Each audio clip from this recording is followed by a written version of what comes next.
ठंडी ठंडी हवाएं और प्यार भरी चाय की खुशबू के साथ शुरू करते हैं आज का ब्लॉग। तो हेलो दोस्तों, मैं टीना नेचुरल ब्लॉग विद टीना के सुहाने सफ़र में आप सभी का स्वागत करती हूँ।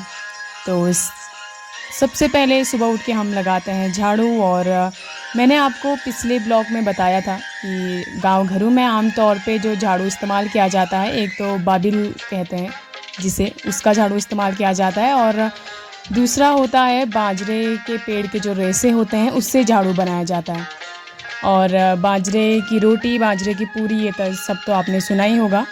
तो आज मैं आपको दिखाऊंगी कि जो बाजरे का बीज और जो बाजरे के पेड़ के जो रेशे होते हैं उसका जो झाड़ू हम लोग बनाते हैं वो कैसा दिखता है। तो ये है बाजरे के पेड़ के रेशे का एक झाड़ू, और आप देख सकते हैं इसमें छोटे छोटे दाने लगे हुए हैं, और ये है उसके बीज जिससे बाजरे की रोटी और बाजरे का झाड़ू बनता है। और फिर हम जाते हैं कूड़ा फेंकने, और उसके बाद देखिए मौसम कितना सुहाना है। उसके बाद हम जाते हैं अपनी गैया की तरफ, थोड़ा सा उसे बाहर बांधेंगे ताकि वो भी सुबह की ठंडी ठंडी हवा खा सके। और उसके बाद हम करते हैं अपने दिन की शुरुआत एक छोटी सी एक्सरसाइज करके, जिसमें पहाड़ों में एक्सरसाइज रहती है घास काटना या फिर कुछ और बाहर के काम, जिससे गांव घरों में छोटी सी एक्सरसाइज हो जाती है। तो मैं यहाँ पे काट रही हूँ गाय के लिए चारा यानी कि घास।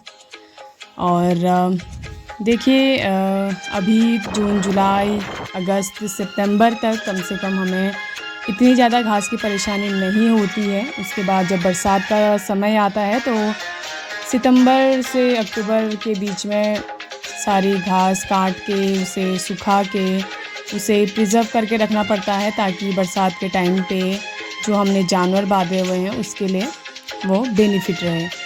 और क्योंकि बरसात के समय में पूरा दिन बारिश रहती है और जो हम जो है घास नहीं काट पाते, उसकी वजह से घास सुखा के उसे रखना पड़ता है, और उसे कहते हैं हमारे पहाड़ में गज्जो। तो मेरा हो गया है चारा, और अब हम जाएंगे इसे लेके घर और देंगे अपनी गैया को और उसकी छोटी सी बच्चिया को। और ये देखिए, ये है हमारी गैया का गोठ, और ये पूरा बना रहता है पत्थरों से, पत्थर और मिट्टी से बना रहता है, और ऊपर लकड़ियों का बना रहता है, लकड़ियों के दरवाजे और लकड़ियों की इसमें छत। और उसके बाद देखिए, जब से हमने एक्चुअली गाय ली है तब से हम जो है वो गोबर का, हम पहाड़ी में बोलते हैं उसको, सेत लगाना, ताकि पहाड़ों में होती है ठंड तो गाय को भी ठंड ना लगे। और क्योंकि अब भैंसी का, जो भैंस होते हैं जो जानवर, उसका जो खाद होती है वो एक दिन में ही हो जाती है, पर लेकिन गाय की थोड़ा सा कम खाद बन पाती है। तो उसके लिए हम करते हैं गाय के गोबर को इकट्ठा हफ्ते में एक बार एक साथ निकालते हैं, ताकि जो खाद है वो उसकी क्वालिटी बढ़े, यानी कि थोड़ा सा वो ज़्यादा हो। और ये हमने हफ्ते भर का निकालना है अभी। और ये देखिए मैं निकाल के एक जगह पे इकट्ठा कर रही हूँ, और इसे हम एक जगह पे इकट्ठा करके तब तक रखते हैं जब तक कि ये खाद ना बन जाए। ये अभी ताज़ा गोबर है, और उसके बाद कुछ 1 से 1.5 महीना लग जाता है इसे खाद बनने में। उसके बाद इसका कलर हो जाता है हल्का सा ब्लैक और ब्राउनिश टाइप का। तो उसको डालते हैं फिर हम खेतों में, और खेत हैं काफ़ी, दाल के खेत हैं हमारे, और बगीचे भी हैं, और धान गेहूं के भी हैं। सब चीज़ के लिए हमें खाद की आवश्यकता पड़ती है। तो उसके लिए हमें ज़्यादा से ज़्यादा खाद चाहिए, ताकि हम सभी खेतों के लिए अपने आवश्यकता अनुसार उन खेतों में डाल सकें। तो ये होगी है मेरी एक छोटी सी एक्सरसाइज, और काफ़ी सारा पसीना भी बह गया है। और उसके बाद ये देखिए, ये हमने इकट्ठा कर लिया है और गोठ हो गया हमारा साफ़। और फिर हम करते हैं अपना डेली रूटीन स्टार्ट, नहा धो के सूर्य को जल चढ़ाते हुए, और ईश्वर से करेंगे एक छोटी सी मुलाकात। तो बने रहिए आप मेरे ब्लॉग में।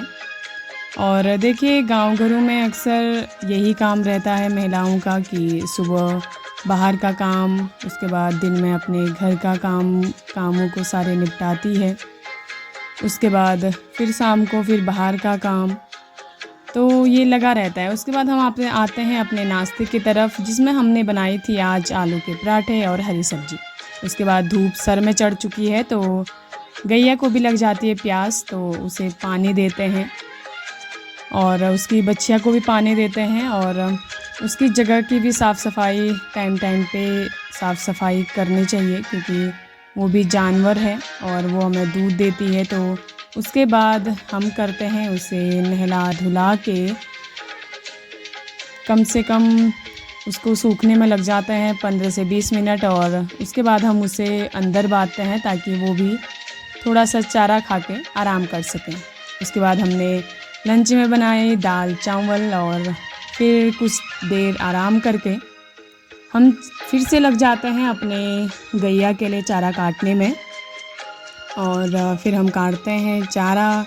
ये प्रोसेस तो हमारी सुबह शाम लगी रहती है, गाय के लिए चारा काटने का और उसकी साफ़ सफाई, फिर घर की देखभाल। गांव में औरतों को इतनी फुर्सत नहीं होती कि वो अपने मन मुताबिक कहीं घूमने जा सकें। गांव घरों में अगर महिलाओं को कहीं जाना है तो उसके लिए उन्हें 2 दिन पहले से पड़ोसियों से, आसपास जो उनके रिश्तेदार हैं, पड़ोसी हैं, उनसे बातचीत करनी पड़ती है ताकि जो उन्होंने अपने घर पे जानवर बांधा हुआ है उसकी देख रेख कर सकें। उसे बाहर बांधना, उसके बाद उसका चारा काट के उसे देना, पानी देना। और गांव घरों में शहरों की तरह ऐसा नहीं होता कि शहरों में अक्सर क्या होता है कि हम पड़ोस वालों को या फिर उसके बारे में ज़्यादा नहीं जानते हैं, लेकिन गांव घरों में एक दूसरे की मदद के लिए पूरा गांव एक रहता है।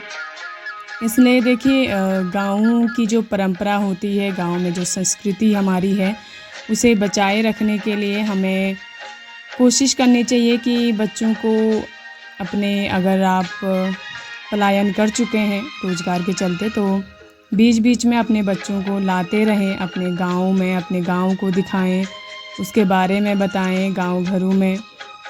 तो बच्चों को भी पता चलता है कि गांव की संस्कृति के बारे में, उसकी परंपरा के बारे में और वहाँ के रीति रिवाजों के बारे में। तो ये सारी बातें तो लगी रहेंगी। और उसके बाद देखिए हम करते हैं शाम को गाय को बाहर बांधते हैं और साथ में धुआं भी लगाते हैं ताकि मच्छर और मक्खियाँ उसे काटे ना। और उसके बाद हम निकालते हैं गैया का दूध, और यहाँ पे जो है हमारा बाहर का काम कंप्लीट हो जाता है, यानी कि समाप्त हो जाता है।